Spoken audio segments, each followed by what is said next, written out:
Hi everyone and welcome to another video from Hostile Territory. Do you know how to act? I don't, but I've seen lots of people, especially in my previous workplace, who do know how to do it very successfully. Why is it good to know how to act in a toxic workplace and what are the benefits of it? I will tell you through personal experience and through a story which you will hear in this video. So stay tuned. Hostile Territory. Now, the story starts about 3 years ago when I was still working in my previous workplace. When the head office, which was in another town, called my boss and me, I was second to the boss in the hierarchy, to come to the head office for two reasons. The first reason was to talk about business, what was going on, and there were certain changes in the system and so on. And the second thing was to see each other, to socialize a bit and so on. We were about 400 kilometers apart from each other, so the head office couldn't visit the branch office that often. The head office said the boss and myself were going to go, and that was it. At that time, I was in pretty bad relations with my boss because it was a bad situation within the company. There was lots of work. My boss was a heavy alcoholic. He was drinking all the time, yelling all the time. All of those people that I was working with were causing trouble. They didn't want to work. There was a big workload. And it was a big messy situation. And under that premise, we went on to that trip. My boss was driving all the time. And it's enough to say that for 400 kilometers, we did not say one sentence between each other, because he didn't want to talk in any way.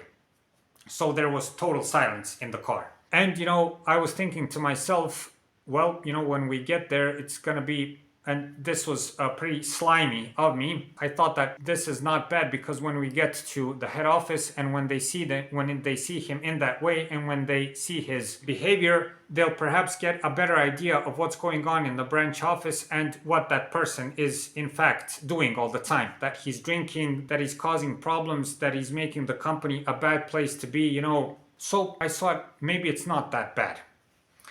And I'll tell you what happened. When we arrived to that head office, this guy flips over like this. All of a sudden, and I don't know if this even matters to explain it to you, but I just want to tell you the whole story. When we entered the building, it's a big building, fancy. When we entered the building, he sort of split away from me, like I was, plagued with something. He sort of jumped away from me, and this guy he started, hi guys, what's happening? How are you? Started hugging with everybody, jumped from one office to another. Hi, how are you? How are you doing? What's going on? What's happening? Haven't seen you for a long time. What are you doing? How are your relatives? How are your kids and everything else?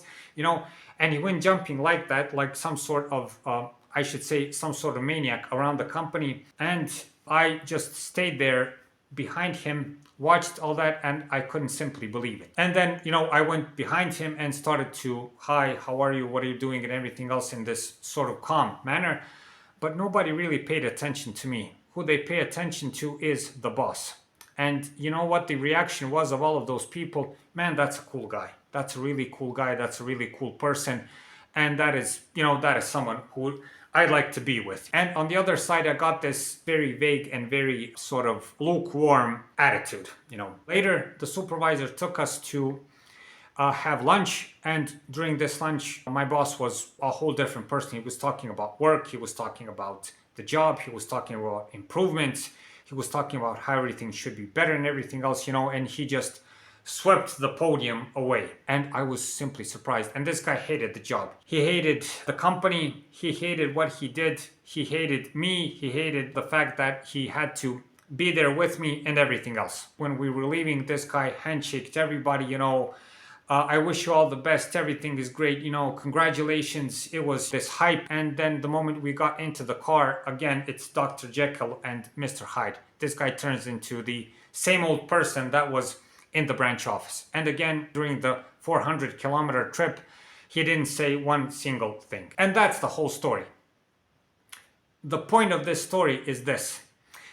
Actors and pretenders do their thing when they have to.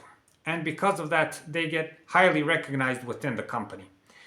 I've noticed that my boss acted and pretended multiple times even before that. And what that got him is better recognition, better status, and at the end of my career in that company, I had I think, very justifiable notion that if my boss was to say to the supervisor, fire him, he would do it. That was the sort of authority he gained. No one ever heard of his alcohol, or they didn't care about his alcoholism, about his problematic behavior, about the fact that he has a full-blown affair and the mistress working with him and everything else. That did not matter. On the other side, there was me with my direct attitude, with telling everybody about work, and essentially that led me to nowhere. So I don't want to take much more of your time. This is the point. If you work in a toxic and hostile workplace, think about investing some time in acting and pretending. It can be worthwhile.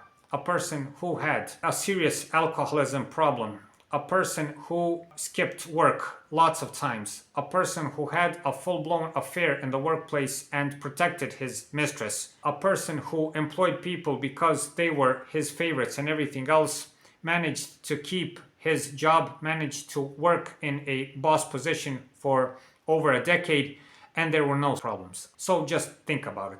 If you work in a good company, there's no need for this. You'll be recognized as a good worker, as a good person, and as an achiever, and there won't be any problems. But in a toxic workplace, think about acting, man. It can seriously be worth your while. So that's it for this time. I hope this video helps. Just like the other videos, my main purpose and the purpose of this channel is to make your life easier in a toxic workplace. Watch yourself. It's a bad place to be in, bad environment. Be sure to, above all, think about yourself and think about your health. Thanks for watching. Thanks for your time. And hopefully I'll see you in the next video.